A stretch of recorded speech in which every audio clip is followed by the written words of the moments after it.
Place à l'analyse maintenant avec vous, Wassim Nasr. Bonjour Wassim, Bonjour. journaliste à la rédaction de France 24, spécialiste des mouvements djihadistes.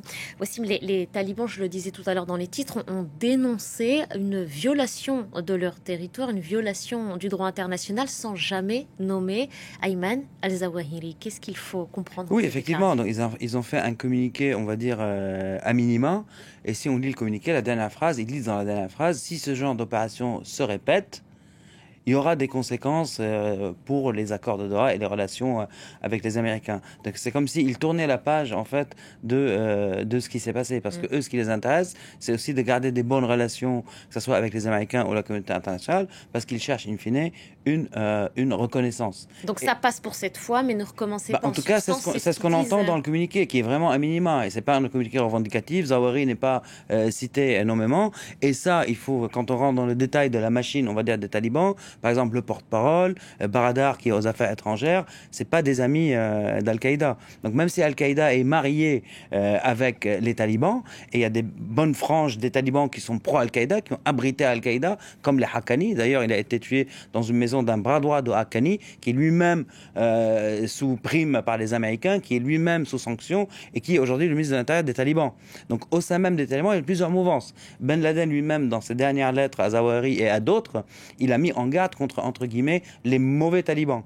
Donc, dont ce fameux Baradar, dont l'actuel porte-parole. Au sein même des talibans, il y a des mouvances. Alors justement, est-ce qu'au sein même des talibans, on pourrait considérer que l'information transmise à la CIA vient de ce... Après, il faut imaginer que la CIA a beaucoup de moyens.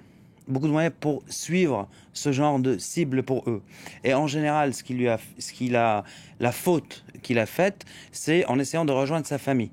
Donc sa famille qui était a priori avec lui dans cette maison, dans un quartier cossu de Kaboul, à 500 mètres de l'ancienne ambassade française. Donc vraiment le quartier le plus chic, on va dire, de Kaboul. Donc quand il a décidé de sortir de sa cachette, de rejoindre Kaboul, de retrouver sa famille, c'est là qu'il a été pisté.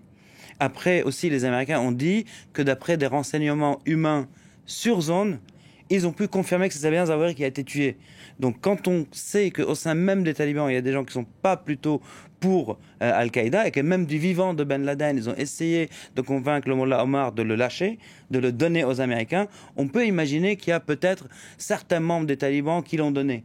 Parce Mais on que ne sa peut pas tête était dire mise à prix aussi, 25 25 millions. millions de dollars. Oui, mais 20 ans quand même. Il a réussi quand même, malgré cette mise à prix, de réussir à rester avec les talibans, en bonne relation avec les talibans, 20 ans durant, sans qu'ils ne soient inquiétés. Parce qu'il faut se rappeler quand même que c'est grâce à lui, à Zawahiri, que la relation entre Al-Qaïda et les talibans a été maintenue, même après la mort du Mollah Omar et de Ben Laden.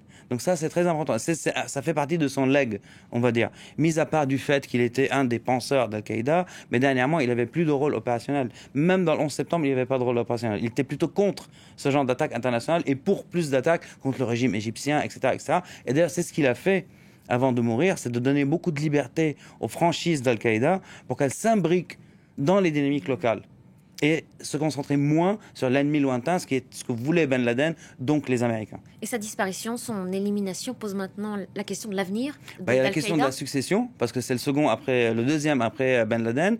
Il y a certains candidats, par exemple un autre Égyptien, Saif Lahad, qui a un CV important, militaire, etc., mais qui, aux dernières nouvelles, était en Iran.